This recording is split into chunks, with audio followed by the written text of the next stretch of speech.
नमस्कार, टेक्निया न्यूज में आपका स्वागत है। मैं हूं खुशीदास। वक्त हो चला आज की 10 बड़ी खबरों का। भारत को फिर से इंटरनेशनल सोलर अलायंस का अध्यक्ष चुना गया है।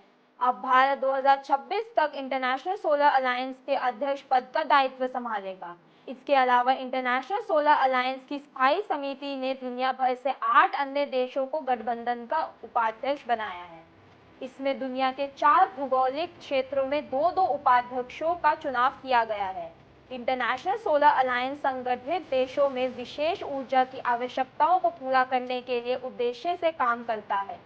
पेरिस समझौते को लागू करने के लिए 30 नवंबर 2015 को भारत और फ्रांस ने इसे लॉन्च किया था। प्रधानमंत्री विश्वकर्मा योजना में अब तक देश भर से 2.5 करोड़ से ज्यादा पारंपरिक शिल्पकारों और कारीगरों ने रजिस्ट्रेशन कराया है।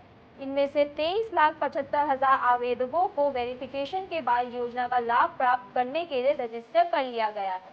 योजना के तहत करीब 10 लाख लोगों को अपने व्यवसायों को बढ़ावा देने के लिए आधुनिक उपकरण खरीदने के लिए 15,000 रुपये तक की प्रोत्साहन राशि दे दी गई। राष्ट्रीय कौशल विकास निगम ने आंकड़े जारी कर इसकी जानकारी दी। चुनाव आयोग ने 3 राज्यों की 14 सीटों पर होने वाले विधानसभा उपचुनाव की तारीख बदल दी है। उत्तर प्रदेश, पंजाब और केरल में 13 नवंबर को होने वाली वोटिंग अब 20 नवंबर को हो। चुनाव आयोग ने एक प्रेस विज्ञप्ति जारी कर स्पष्ट किया है कि त्योहारों की वजह से राजनीतिक पार्टियों की मांग पर चुनाव की तारीखों में बदलाव किया गया है। फिलहाल अन्य 11 राज्यों की 33 सीटों पर चुनाव की तारीखों में कोई बदलाव नहीं हुआ। वहीं सभी सीटों की मतगणना 23 नवंबर को की जाएगी।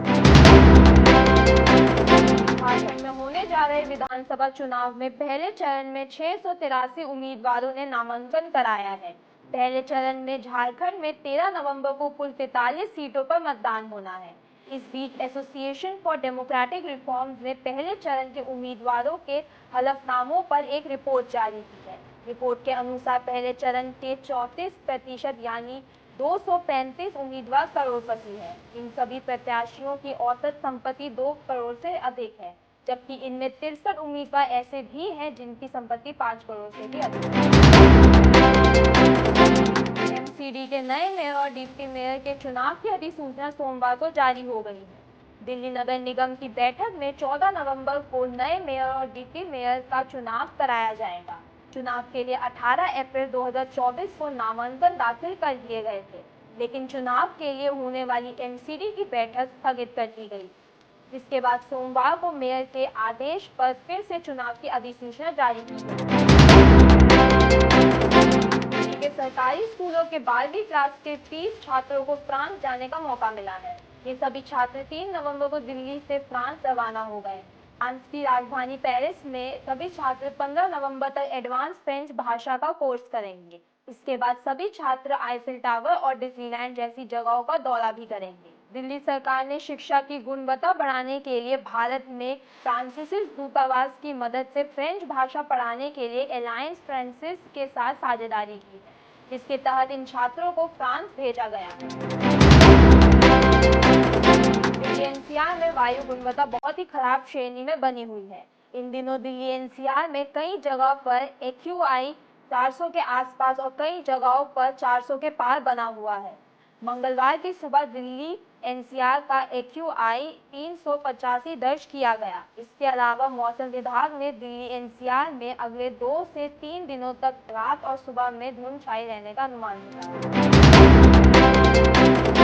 भारत के विकेट कीपर बल्लेबाज रिद्धिमान साहा ने रणजी क्रिकेट से संन्यास लेने की घोषणा की है। उन्होंने सोशल मीडिया पर एक पोस्ट में जानकारी दी है कि यह उनका रणजी ट्रॉफी का आखिरी सीजन होगा। रिद्धिमान साहा ने साल 2010 में अंतर्राष्ट्रीय क्रिकेट में डेब्यू किया था। साहा ने अपने करियर में 40 टेस्ट और 9 वनडे मैच खेले हैं। रिद्धिमान रणजी ट्रॉफी में पश्चिम बंगाल की टीम की अगुवाई करते हैं। मंगलवार से बिहार में लोक आस्था के महापर्व छठ की शुरुआत हो गई है। छठ की व्रती महिलाओं ने नहाय खाए की परंपरा के अनुसार सात्विक भोजन प्रसाद के साथ छठी मैया की पूजा शुरू। छठ महापर्व लगातार 4 दिनों तक मनाया जाता है। इसमें हर दिन अलग अलग विधि विधान से छठी मैया की पूजा अर्चना की जाती है। साथ ही सूर्य भगवान को अर्घ दिया जाता है। छठ महापर्व में व्रती महिलाएं नहाए खाए से पर्व की शुरुआत करती हैं। पर्व का दूसरा दिन खरना के रूप में प्रचलित है। इस दिन शुद्धता के साथ छठी मैया का प्रसाद तैयार किया जाता है। तीसरे दिन सूर्यास्त और चौथे दिन सूर्योदय को अर्घ देने के बाद व्रती महिलाएं अपना व्रत खोलती हैं। नवंबर को बड़े पर्दे पर रिलीज हुई भूल भुलैया 3 जबरदस्त कमाई करने में जुटी है। फिल्म ने रिलीज के चौथे दिन भारत में 100 करोड़ रुपए की कमाई का आंकड़ा पार कर लिया है। सोमवार को करीब 17.5 करोड़ रुपए के कलेक्शन के साथ फिल्म ने वर्ल्ड वाइड करीब 140 करोड़ रुपए की कमाई कर ली है। 150 करोड़ रुपए के बजट में बनकर तैयार हुई फिल्म भूल भुलैया 3 ने ओपनिंग डे पर 43 करोड़ रुपए से अधिक का कलेक्शन किया था। फिल्म में कार्तिक आर्यन, विद्या बालन, माधुरी दीक्षित और तृप्ति डिमरी मुख्य भूमिका में। आज के लिए बस इतना ही। देखते रहिए टेक9 न्यूज चैनल को लाइक, शेयर और सब्सक्राइब करें।